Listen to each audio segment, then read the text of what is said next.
ay meron akong palatandaan kung paano malalaman malapit na mangitlog ang manok.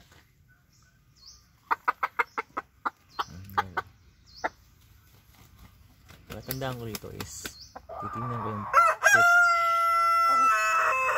Pag medyo malaki na yung pit niya, sabihin malapit na siyang mangitlog. Tingnan natin yung puwitan.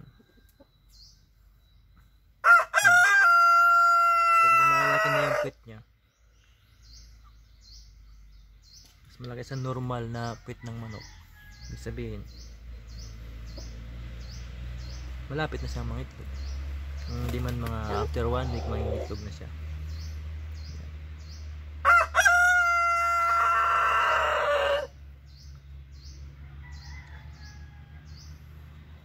Pag maliit pa,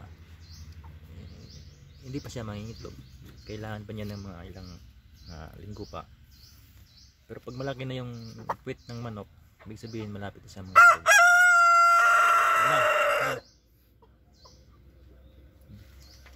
Kuha tayo ng isang hindi pa mangingitlog, yung maliit pa.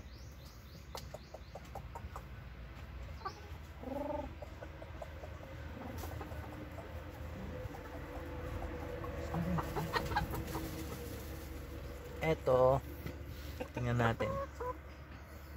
Right, ha.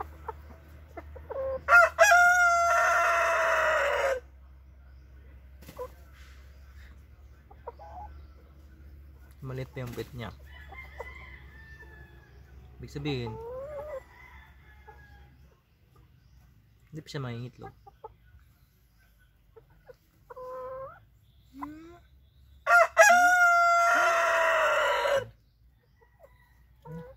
Thank you. Yan lang.